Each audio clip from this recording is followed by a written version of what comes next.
The wheelchair squeaked against the polished marble floor as Xavier struggled to position himself comfortably in the corner of St. Mary's Hospital lobby.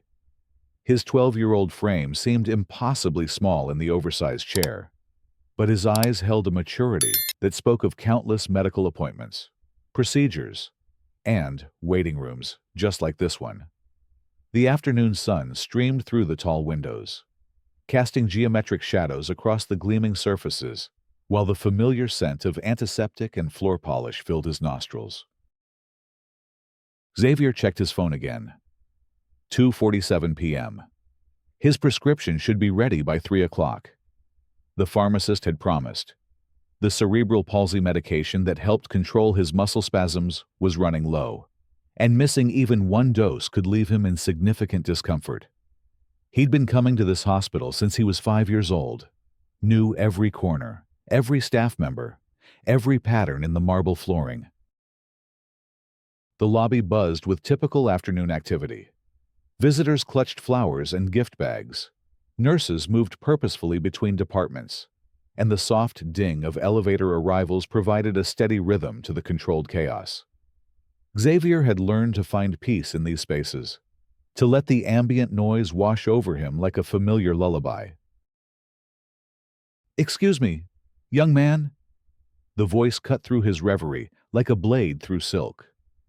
Xavier looked up to see a tall, imposing figure in a crisp security uniform standing directly in front of him. The man's badge read, Officer Martinez, HOA Security Services. But his expression suggested this was anything but a friendly introduction. "Yes, sir." Xavier's voice came out smaller than he intended, a habit he'd developed over years of medical interactions, where speaking up often meant being seen as difficult or uncooperative. "What are you doing here?" Martinez's tone carried an edge that made Xavier's stomach tighten. The security officer's hand rested on his belt, fingers drumming against the radio clipped there. "I'm waiting for my prescription," Xavier replied, gesturing toward the pharmacy wing. "They said it would be ready at 3. Martinez's eyes narrowed as he scanned Xavier from head to toe, taking in the worn sneakers, the faded jeans, the simple t-shirt. His gaze lingered on Xavier's brown skin with an intensity that made the boy shift uncomfortably in his chair. "You been here long?" The question sounded more like an accusation. "About 30 minutes," Xavier answered truthfully. "I always come early in case they're running behind." "Always come early." Martinez stepped closer, his shadow falling across Xavier's wheelchair. "How often are you here? Exactly?" The question struck Xavier as odd. He'd never been asked to justify his presence at the hospital before. Every staff member knew him, knew his routine, knew his father. But something in Martinez's tone suggested this wasn't about medical necessity. "I have appointments here regularly," Xavier said carefully, "for my condition." "Your condition?" Martinez's voice dripped with skepticism. "And what condition would that be?" Heat flushed Xavier's cheeks. He'd spent years explaining cerebral palsy to classmates, teachers, and strangers who stared at his wheelchair. But something about Martinez's aggressive questioning felt different. Wrong. "Cerebral palsy," Xavier replied, his voice barely above a whisper. "Uh-huh." Martinez pulled out a small notebook, flipping through pages as if searching for something. "And you just sit here in the lobby for hours?" "I don't sit here for hours," Xavier protested, finding his voice. "I come, I wait for my medication, and I leave, just like everyone else." "Everyone else doesn't look like you," Martinez muttered, but loud enough for Xavier to hear. The words hit Xavier like a physical blow. He'd heard subtle racism before, the kind that hid behind polite smiles and coded language. But this felt different, raw, unapologetic. "I'm sorry," Xavier managed to ask, hoping he'd misunderstood. "You heard me," Martinez said, closing his notebook with a sharp snap. "I've been watching you for 20 minutes. You haven't moved. You haven't talked to anyone. You're just sitting here taking up space." "I'm waiting for my prescription," Xavier repeated, his voice growing stronger despite his trembling hands. "The pharmacist told me to wait here." "Which pharmacist?" Martinez demanded. "Give me a name." Xavier's mind raced. He knew the pharmacy staff, but under Martinez's aggressive questioning, he couldn't remember specific names. The lady with the glasses. She's always very nice." "The lady with the glasses," Martinez repeated mockingly. "That's not a name, kid. That's not proof of anything." Other people in the lobby were beginning to notice the interaction. A nurse at the information desk glanced over with concern. An elderly man reading a magazine lowered his paper to watch. Xavier felt exposed, vulnerable, as if every eye in the lobby was suddenly focused on him. "Sir, I really am just waiting for my medication," Xavier said, his voice cracking slightly. "I can show you my prescription bottle if you want." "Oh, you can show me." Martinez's voice rose. "Where is it then? Show me this prescription." Xavier reached into his backpack, his hands shaking as he fumbled through his belongings. The empty prescription bottle was there somewhere, but Martinez's hostile presence made it impossible to focus. Books, school supplies, and personal items scattered across his lap as he searched frantically. "I know it's here," Xavier mumbled, his anxiety mounting with each passing second. "You know it's here," Martinez repeated. "Or you're making it up." "I'm not making anything up." Xavier's voice rose for the first time, drawing more attention from nearby patients and staff. "I come here all the time. Ask anyone." "Don't raise your voice at me, kid," Martinez warned, his hand moving to his radio. "I'm trying to determine if you belong here or if you're loitering." Loitering. Xavier couldn't hide his incredulity. "I'm a patient." "Are you?" Martinez challenged. "Because from where I'm standing, you look like a kid who wandered in off the street and decided to make himself comfortable." The accusation stung more than Xavier expected. He'd never been questioned about his right to exist in medical spaces. Hospitals had been his second home for years, places where his disability was understood and accommodated rather than questioned or dismissed. "I have cerebral palsy," Xavier said again, his voice growing desperate. "I need medication. I'm not causing any trouble." "Cerebral palsy," Martinez repeated, his tone suggesting he didn't believe it. "Convenient excuse for sitting around all day." The words hung in the air like a toxic cloud. Xavier felt something break inside him, a protective barrier that had shielded him from the worst of society's prejudices. He'd experienced discrimination before, but never so blatantly, never so cruelly. "It's not an excuse," Xavier whispered, tears threatening to spill over. "It's a medical condition." "Right," Martinez said dismissively, "and I'm supposed to just take your word for it." "You could ask someone," Xavier suggested desperately. "Any of the staff. They know me." "I don't need to ask anyone," Martinez declared, his voice carrying the finality of someone who'd made up his mind. "What I need is for you to move along before I have to call this in as a disturbance." "A disturbance." Xavier's voice cracked. "I'm sitting quietly in a wheelchair." "You're getting agitated," Martinez observed, his tone suggesting this proved his point. raising your voice, getting emotional. That's disturbing the peace.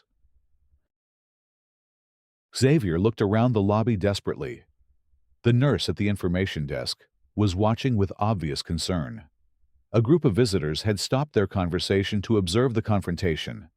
Even the elderly man with the magazine seemed ready to intervene. "Please," Xavier said, his voice barely audible. "I just need to wait for my medication. I'll be gone as soon as it's ready." "When will that be?" Martinez demanded. Xavier checked his phone again. 2:58 p.m. "Any minute now, please. Just let me wait." "Any minute now isn't good enough," Martinez declared. "I need you to move along. Now." "Move along to where?" Xavier asked, confusion mixing with his fear. "I need to be here when they call my name." "Not my problem," Martinez said coldly. "You can wait outside." "Outside?" Xavier's voice rose in disbelief. "In my wheelchair. It's 90 degrees outside." "Should have thought of that before you decided to loiter," Martinez replied without sympathy. The cruelty of the statement hit Xavier like a physical blow. He'd never been treated with such callous disregard for his basic human needs. The hospital had always been a safe space, a place where his disability was understood and accommodated. "Sir, I really think there's been a misunderstanding." Xavier tried one last time, his voice pleading. "I'm a patient here. I have appointments here all the time." "I don't care if you're the president's son," Martinez declared, his patience clearly exhausted. "You're leaving. Now." Without warning, Martinez reached for Xavier's wheelchair handles. "Don't touch me," Xavier shouted, instinctively trying to protect himself. "You can't just move me." "Watch me," Martinez growled, his grip tightening on the wheelchair. The nurse at the information desk finally stood up. "Excuse me, Officer Martinez, is there a problem here?" Martinez barely glanced at her. "Just removing a loiterer, ma'am. Nothing to concern yourself with." "Loiterer." The nurse's voice carried disbelief. "That's Xavier Washington. He's been a patient here for years." Martinez paused, his hands still gripping the wheelchair handles. "Washington?" "Yes," the nurse continued, her voice growing more confident. "He comes in regularly for his medication. Dr. Washington's son." Something shifted in Martinez's expression, but he didn't release the wheelchair. "Dr. Washington." "The medical director," the nurse clarified, her tone suggesting this should be obvious. "Dr. Marcus Washington." Xavier felt the wheelchair handles tremble slightly in Martinez's grip. The security officer's face had gone pale, but his jaw remained set with stubborn determination. "I don't care who his father is," Martinez declared, though his voice lacked its earlier conviction. "Rules are rules." "What rules?" the nurse asked, walking closer. "Xavier has every right to be here." "He was loitering," Martinez insisted. "Sitting here for hours, not talking to anyone, not seeing any doctors." "He was waiting for his prescription," the nurse explained patiently, "which is what patients do." "For hours," Martinez challenged. "For 30 minutes," Xavier interjected, his voice stronger now that someone was defending him. "I told you that." Martinez's radio crackled to life. "All units, be advised. Dr. Washington is requesting security escort to the main lobby. Urgent." The color drained completely from Martinez's face. Xavier felt a surge of hope mixed with apprehension. His father would be furious. but at least this nightmare would end. "That's probably for you," the nurse said to Martinez, her tone carrying a hint of satisfaction. Martinez released the wheelchair handles and fumbled for his radio. "This is Martinez. I'm in the main lobby." "Stand by for Dr. Washington," the voice crackled back. Within moments, the elevator chimed and the doors opened to reveal Dr. Marcus Washington. Even from across the lobby, Xavier could see the storm clouds gathering in his father's expression. At 45, Dr. Washington commanded respect wherever he went. But the fury radiating from him as he strode across the marble floor was something Xavier had never witnessed before. "Xavier," Dr. Washington said, his voice tight with controlled anger as he reached his son. "Are you all right?" "I'm okay, Dad," Xavier replied, though his voice still shook. "I was just waiting for my medication." Dr.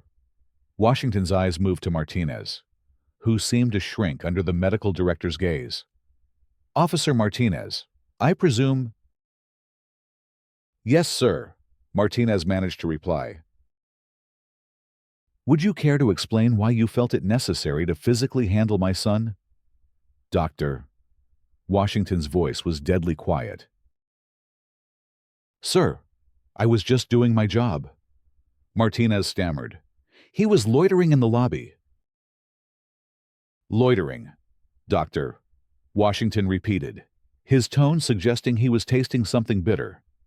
"My son, in the hospital where I work, while waiting for his medication." "I didn't know he was your son," Martinez said desperately. "And that matters why, Dr. Washington's voice rose slightly. "Would it have been acceptable to manhandle any other disabled child?" The question hung in the air like a sword. Martinez opened his mouth, but no words came out. "I want to know exactly what happened," Dr. Washington continued. "From the beginning." Xavier found his voice. "Dad, he said I didn't belong here. He said I was just taking up space." Dr. Washington's jaw tightened. "Is that true, Officer Martinez?" "Sir, I was just trying to maintain order," Martinez pleaded. "There have been complaints about people loitering in the lobby." "Show me these complaints," Dr. Washington demanded. Martinez's face went blank. "Sir, the complaints about people loitering in the lobby. I want to see them." "They're not, they were verbal complaints," Martinez stammered. "From whom?" Dr. Washington pressed. Martinez's silence was answer enough. By now, a crowd had gathered. Hospital staff, patients, and visitors formed a loose circle around the confrontation. The tension was palpable, electric with the promise of justice or injustice depending on what happened next. "Dr. Washington," the nurse from the information desk approached cautiously. "I witnessed the entire interaction. Officer Martinez was aggressive and inappropriate from the start." "Thank you, Sarah," Dr. Washington replied, his voice gentler when addressing the nurse. "Would you be willing to provide a written statement?" "Absolutely," Sarah replied without hesitation. Martinez looked around desperately, as if searching for an escape route. "Sir, I think there's been a misunderstanding." "The only misunderstanding," Dr. Washington said coldly, "is HOA Security's apparent belief that they can harass patients in my hospital." "Your hospital?" Martinez asked, confusion evident in his voice. "I'm the medical director," Dr. Washington explained, his tone suggesting this should have been obvious. Every patient in this building is under my care. Every staff member answers to me. And every security contractor serves at my discretion. The implications hit Martinez like a physical blow. His job, his career, his future, all suddenly hung in the balance. "Sir, please," Martinez began. But Dr. Washington cut him off. "Xavier, tell me exactly what Officer Martinez said to you." Xavier glanced at Martinez, who was watching him with desperate eyes. For a moment, Xavier almost felt sorry for the man. Almost. "He said I didn't belong here," Xavier began, his voice growing stronger with each word. "He said everyone else doesn't look like me. He said cerebral palsy was a convenient excuse for sitting around all day." A collective gasp rose from the gathered crowd. "Doctor," Washington's face went rigid with controlled fury. "He said that, Doctor," Washington's voice was barely above a whisper. "Yes, sir," Xavier replied. "And when I tried to explain that I was waiting for my medication, he said he was going to call it in as a disturbance." "A disturbance, Doctor," Washington repeated, his voice growing louder. "My son, sitting quietly in his wheelchair, waiting for medication he needs to function." Martinez tried one last desperate plea. "Sir, I was just trying to maintain security. Sometimes people do try to abuse the system." "Abuse the system. Doctor," Washington's voice rose to a level that made everyone in the lobby flinch. "A 12-year-old boy in a wheelchair is abusing the system." "No, sir, I didn't mean—" "You meant exactly what you said." Dr. Washington cut him off. "You saw a black child in a wheelchair and decided he didn't belong. You decided he was a problem to be removed rather than a patient to be served." The words cut through the lobby like a blade, exposing the ugly truth that everyone had witnessed, but nobody had wanted to name directly. "Sir, I'm not racist," Martinez protested weakly. "Your actions speak louder than your denials," Dr. Washington replied. "You profiled my son based on his race and disability. You questioned his right to exist in a public space. You physically intimidated a child." Each accusation hit Martinez like a hammer blow. He looked around the lobby, searching for a friendly face, for someone who might defend him. He found only cold stares and expressions of disgust. "Dr. Washington," a new voice called out. Everyone turned to see Dr. Patricia Chen, the hospital's chief of staff, approaching with quick, purposeful strides. "I came as soon as I heard." "Patricia," Dr. Washington acknowledged, "I'm afraid we have a serious situation." Dr. Chen's eyes took in the scene: Xavier in his wheelchair, Martinez standing alone and defensive, the crowd of witnesses, the palpable tension in the air. "I can see that," she replied. "What do you need?" "I need HOA security terminated immediately," Dr. Washington said without hesitation. "I want them out of this building within the hour." "Marcus," Dr. Chen said carefully, "that's a big decision. Are you sure?" "I'm sure." Dr. Washington interrupted. "Officer Martinez just spent 15 minutes harassing my son for the crime of being black and disabled in a public space. He questioned Xavier's right to be here, insulted his medical condition, and physically intimidated a child." Dr. Chen's expression hardened. "Is this true?" "I witnessed it," Sarah the nurse interjected. "Every word."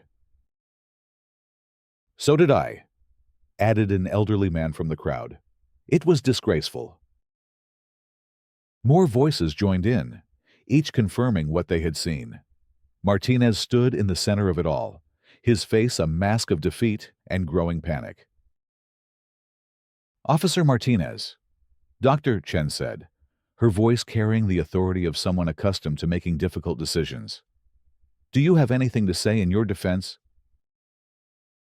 Martinez looked around the lobby one more time, as if hoping for a miracle. When none came, his shoulders sagged in defeat. "I was just doing my job," he said quietly. "Your job," Dr. Chen repeated, "is to provide security for our patients and staff, not to harass children." "Yes, ma'am," Martinez replied, his voice barely audible. "Patricia," Dr. Washington said, his voice still tight with anger. "I want Martinez escorted from the building immediately. I want HOA Security's contract terminated, and I want a formal investigation into this incident." "Consider it done," Dr. Chen replied without hesitation. "Officer Martinez, please surrender your badge and any hospital access cards.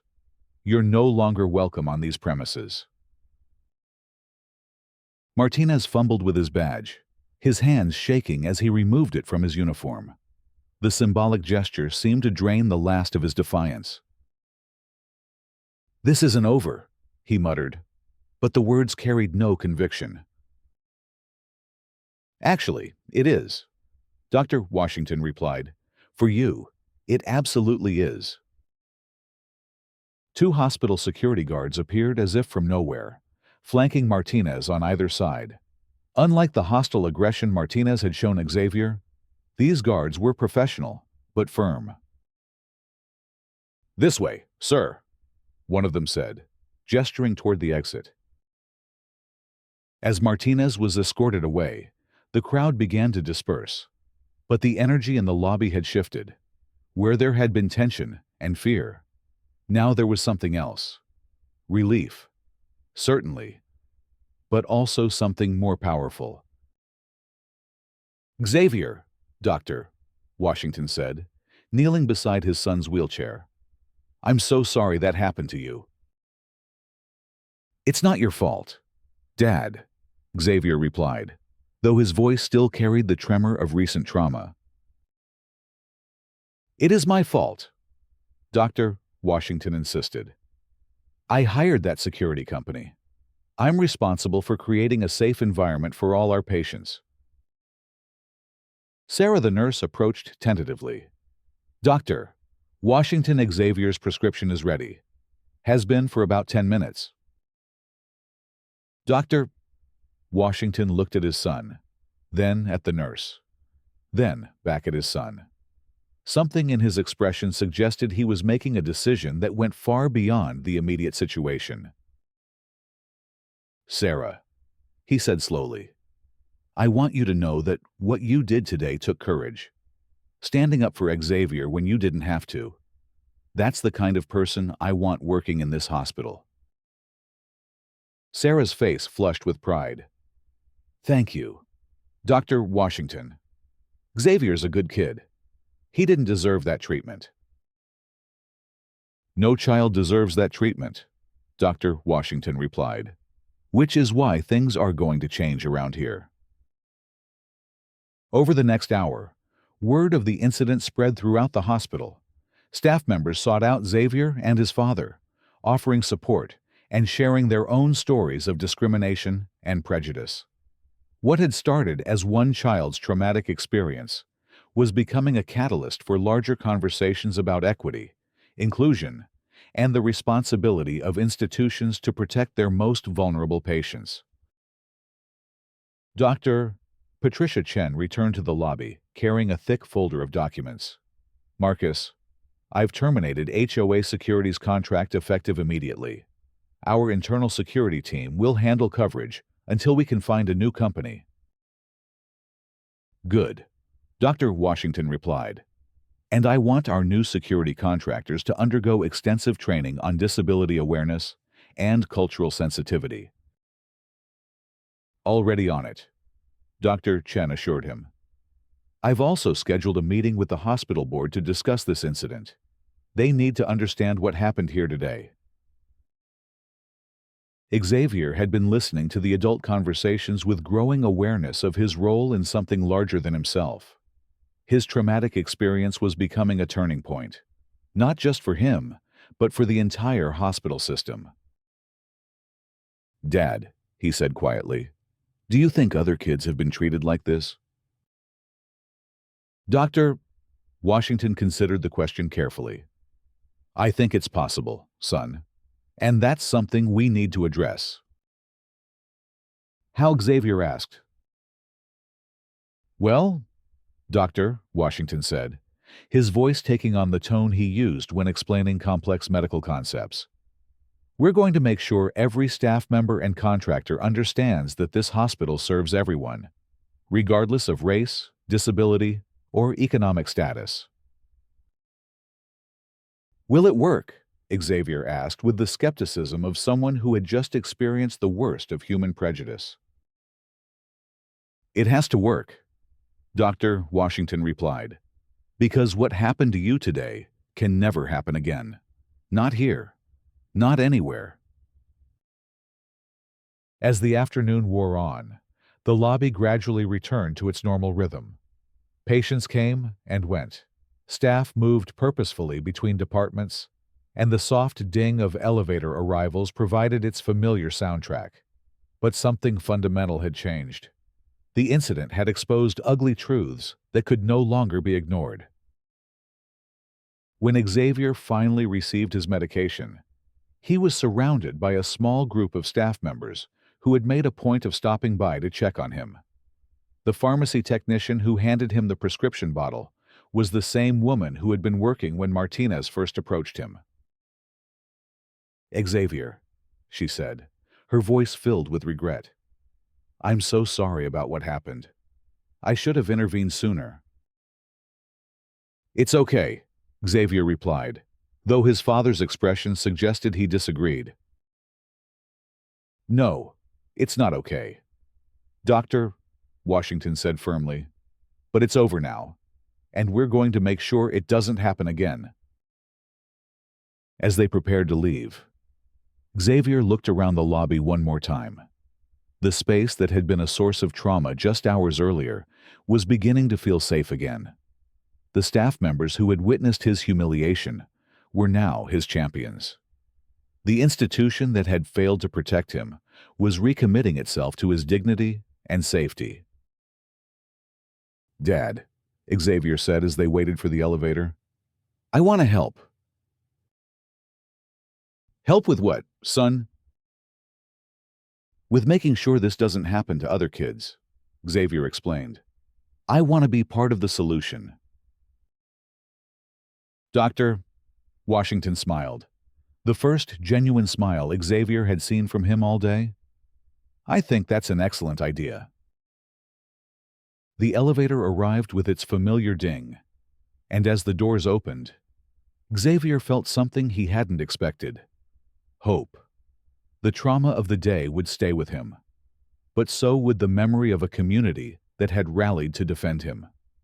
The knowledge that his experience had sparked change, had made the world a slightly better place for the next child who might face similar prejudice. As they rode down to the parking garage, Xavier reflected on the day's events. He had entered the hospital that morning as a patient seeking routine medication. He was leaving as something more, a catalyst for change, a voice for justice, and a reminder that even in the darkest moments, there were people willing to stand up for what was right. The elevator doors opened onto the parking garage, and Xavier rolled forward into the late afternoon sunlight. Behind him, St. Mary's Hospital continued its mission of healing, but now, with a renewed commitment to dignity, respect, and equal treatment for all who walked through its doors. In the days that followed, Xavier's story would spread beyond the hospital walls. Media outlets would pick up the story of the disabled black child who was harassed by security while waiting for his medication. The incident would spark conversations about disability rights, racial profiling, and the responsibility of institutions to protect their most vulnerable members. But for Xavier, the most important outcome was simpler. He could return to the hospital lobby without fear. He could wait for his prescription, knowing that he belonged there, that he was valued, that he would be protected. And in a world that too often failed to see the humanity in disabled bodies and black faces, that was perhaps the most powerful victory of all. The afternoon sun cast long shadows across the parking garage as Xavier and his father made their way to their car. The day had been traumatic, transformative, and ultimately triumphant. It had revealed the worst of human prejudice and the best of human solidarity. And in the end, it had proven that even in the darkest moments, justice could prevail when good people chose to stand up for what was right. As they drove away from St. Mary's Hospital, Xavier looked back at the building that had been his second home for so many years. It looked the same from the outside, but he knew that inside, everything had changed. The lobby where he had been humiliated was now a place where his dignity had been restored. The institution that had failed to protect him had recommitted itself to his safety and the safety of all its patients. The incident would remain with Xavier for the rest of his life, a reminder of the prejudice that still existed in the world, but it would also serve as proof that such prejudice could be challenged, that institutions could change, and that one person's courage to speak truth could spark a movement for justice. And as the hospital disappeared from view, Xavier felt something he hadn't expected to feel after such a traumatic day: gratitude. Not for the prejudice he had faced, but for the community that had rallied to defend him, for the father who had fought for his dignity, and for the knowledge that his experience had made the world a slightly better place. The sun set over the city as Xavier and his father headed home, carrying with them the memory of a day that had begun with trauma and ended with hope.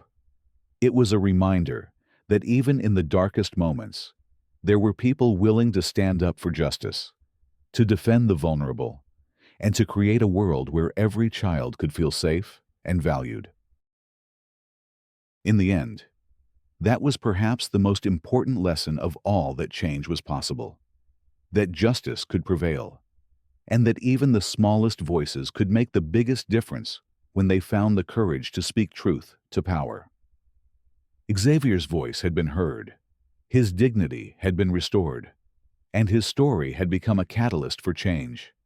And in a world that too often failed to protect its most vulnerable members, that was perhaps the most powerful victory of all.